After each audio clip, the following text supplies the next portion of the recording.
happening, everybody, and welcome back to the channel. My name is Adam. This is Vancity Audi. We are in the one and only Rider Performance for another hardware modification on the RS3 for this 2022 drag racing season.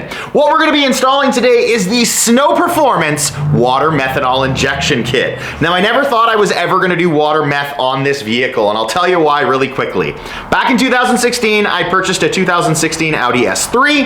I held the stock turbo world record in the quarter mile in 2017 by running an 11.7 at 117 miles per hour. No one knew about it because I didn't have a YouTube channel and I didn't have social media where I was blasting it all over the place. But how I achieved that was through the use of water meth. Now, back then, I used water meth injection to artificially raise the octane level of my fuel and provide more knock resistance from it. This time around in the RS3, we are not doing that. I already have the octane, I already have the knock resistance, and the additional cooling from the E85 that I'm using. So what we're going to be using this for is to lower my intake air temps, and that's it. We're not going to be running a custom tune. We're not changing anything up in that regard. I'm still going to be using Unitronic's ECU and TCU software on this vehicle. So this modification will not add any power. What it will do, though, is keep my intake air temps nice and cool when it's really hot out. Now, when it's really hot out, I get awesome traction. I dig really well off the line at the Titanium Strip Mission Raceway Park. It goes like a bat out of hell. But as soon as I cross that first eighth, I lose all the power because it's too warm. The density altitude has skyrocketed, so the power is not there on the back half of the track. What we're hoping by spraying water meth, we'll be able to cool the intake air temps and maintain more power on warmer days. So what we're going to be doing in today's video is just a simple install. I'll show you guys how it's all done. I'll show you what comes with the kit from Snow Performance, and this will take place over a couple days because Kyle and I are stupidly busy these days, and we couldn't all get it done on one day. So it'll be a couple days time to finish this install, but the first thing I'm going to show you guys is what comes in the box from Snow Performance. So here's the contents of my water methanol injection kit from Snow Performance. The first thing we have is the stainless steel braided lines. That didn't come with the kit originally. I had to upgrade to that. Then you have the fairly basic pump that comes with most water methanol kits.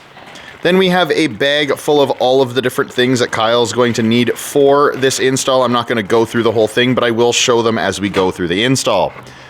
Then we have the controller, so we can vary the amount of spray on the run. This is a stage 2 kit, not a stage 1, so we can change that. Lastly, we had to order some additional fittings because we're going to be tapping in to the boost tap off of the Iros spacer.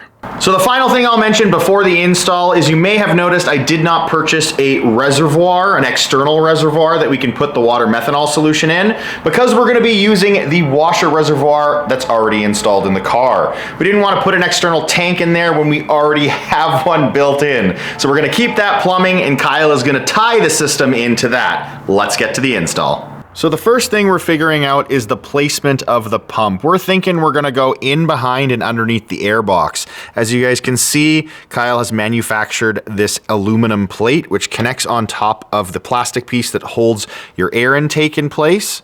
But that's what we think we're gonna do. We wanna have access to it, so if anything goes wrong, we can get to it. The plumbing line shouldn't be too long. I know other people sometimes run it in their fender or in the trunk, but we're gonna go with this location. So he's finished fabricating this beautiful piece of aluminum that we have sprayed satin black. Once this is dried, we will get it installed. So along the way, we've been trying to figure out where we want to go on this Iros spacer to actually spray the water meth. And I already had a boost tap in here previously, so we're going to do the front, we think, and then put a T in. That's one of the extra parts that I had to buy that did not come with the kit. And then we'll walk you through what we're going to do next. So we're gonna use the fitting that I already had on here with a bit of Teflon and then the check valve. We're gonna use this angle, this 90, and see if it fits behind the duct on the intake first.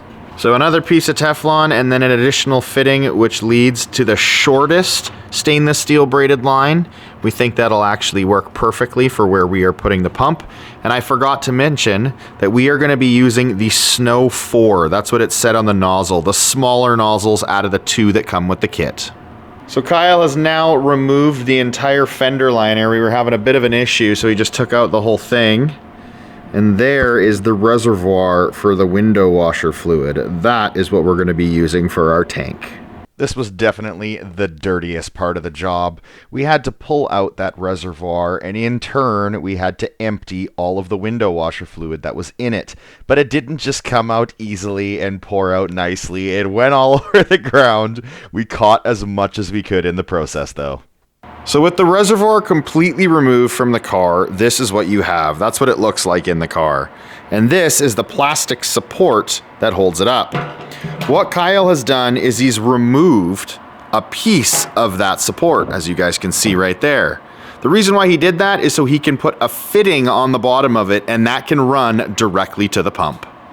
So now the bung has been installed in the bottom of the reservoir. Now that he's cut away that plastic to give just enough room, he's put sealant on it to close it all up. He's tightened it, and one thing I wanted to point out before we install it, Kyle, if you don't mind holding it for a second,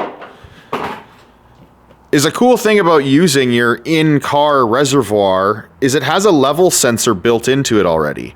So rather than having to install one into an external reservoir that you order from Snow Performance, this has it already built in. And I'd say that's a fair amount of fluid we're still going to have in tank when it tells us that we're low on fluid. So Kyle's just reconnecting all the lines that he disconnected to this reservoir, and then he's going to tuck it back up under. I think you've connected one more piece on there too? Yes. There you go. So the final test fit for the pump, it's looking really good now that he has painted it black as well. The other thing I wanted to note is we turned this around so the ins and the outs were opposite from what they were to make it easier for our lines to run. He's now connected a line to that reservoir, and look at that. There's even a little ledge for it to sit on. It could not have worked out any more perfect. He then runs the line into the engine bay. So if you guys see way back by the firewall, you can see the braided line, and he pulled it up and through and into the pump. It worked out perfectly. And then from the pump, we have that line that comes through there and into the spacer. Pretty damn cool thus far. Looking really, really good. Well, we put the intake back in, guys. We're done for tonight. And yeah, I think that looks pretty damn sweet. What do you guys think? I think that placement and that bracket that Kyle made worked perfectly. So we're done for tonight, and we'll be back here in a few days' time to wrap this up. Well, guys, it has now been 1 full week since I have been here at Rider Performance, where we finished the majority of the hardware install on this water meth kit from Snow Performance. Today, to wrap it all up, we're going to be finishing the electrical part of the install. The other thing that I might just show you snippets of is on my iRose boost tap. I need to figure out some sort of solution because right now we have too many things coming out of it. I have my boost gauge, I have the water meth, and then what's the third thing? Of one more thing that I'm missing out. The diverter. So the diverter, the boost tap, and now the spray. So there's 3 different things. So we got to figure that out as well. Got to tee it in somehow. But the majority of the rest of the install is electrical. Let's get back to it. So as I just mentioned, here's the iRose spacer, and this is where Kyle has plumbed in the water meth injection with that nozzle. So what we have here is the tube that goes to the diverter, but I have no more space for a boost tap. So we're also going to need to figure that out somewhere in there as well. So Kyle has taken the time to connect the controller with the other things that come with it, including the display. This is going to go in the cockpit so we can see exactly what's going on. Then we have the map sensor plug-in that we have over here. And then we have the control and the power and the ground for the actual controller itself. So now you guys have seen it, we'll let Kyle get to work. So ultimately, Kyle decided to put the controller underneath the media unit. I still use my media unit because I want to be able to listen to the radio still while I'm cruising to and from the track. So that is where that connected. He just used double-sided tape. And then for the digital display, we went right in the middle underneath the HVAC. He lined it up with that USB port and then tucked it up and underneath and pulled the wires through the back. So that's what we went with our setup for the controller and the digital display. So Kyle has finished the wiring to the controller. We have pump power, we have the signal, we have the ground, and then we also have the map sensor, which we've plugged in right here. Then we've run boost cable all the way to the other side, if I can reach that and show you guys. He's tucked it up underneath the dash, and we're running all the way along and then through the firewall on the other side.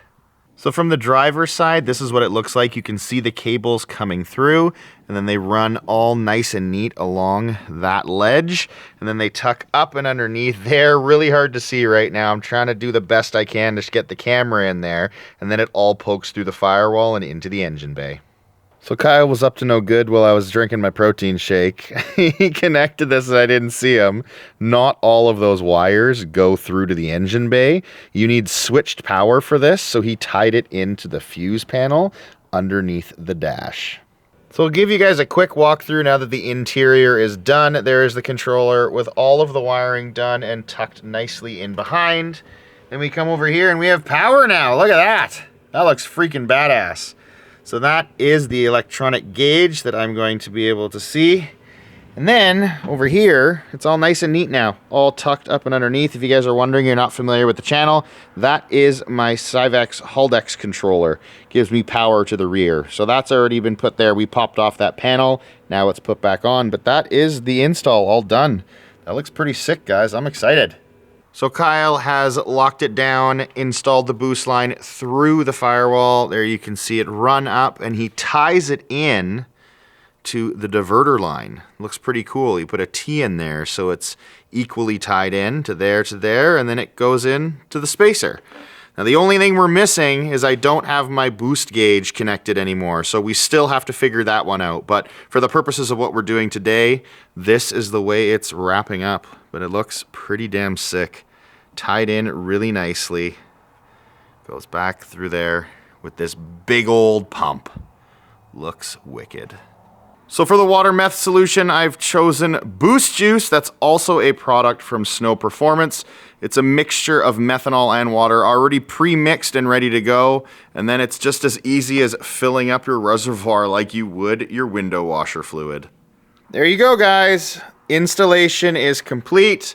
This is what the final product looks like. It's pretty, you don't notice it very much at all unless you know what you're looking for. You got the big old Unitronic air intake system blocking it, but if you peek around the corner, ta-da! There you see it. Unbelievable install by Kyle at Rider Performance. As always, making it as hidden as he can and looks amazing. Time to get out there and see what this thing can do. We're all done here at Rider Performance. Thank you so much to Kyle for the install. As always, making these things as smooth as possible and as beautiful as possible, giving me that amazing custom plate to mount the pump on. That looks sick. And to tuck everything nice and neat up and away. As much as it's a race car, we still take pride in our work here and want to make it look as good as we can. So now to test it out and see how well it works. So in the coming videos, I promise you I will be getting a tune from Unitronic that is still coming. And once we have that tune, we'll be putting it on the dyno at Racing Greed. We'll be testing out the power that this car makes on the 93 octane file they'll be providing, as well as the E85 file. Once that's complete, we'll wrap up that video, and then we'll do another video after that where we see if we can make additional power when we're spraying water meth. I don't think that we will, but I've been proven wrong before. So we're gonna see how much lower the intake air temps are, and in turn, hopefully, making more power. We'll see on the dyno. What my hopes are though, are on the quarter-mile drag strip. When we're on that back half of the track and we're generating more and more heat and those IATs are climbing, I'm hoping that the water meth being sprayed cools everything down and I'm able to maintain that power level throughout the entire quarter mile rather than the car heating up and losing power on the back half of the track. At least that's what I'm hoping for. Only time will tell. Thank you so much for watching, guys, and until next time, take care.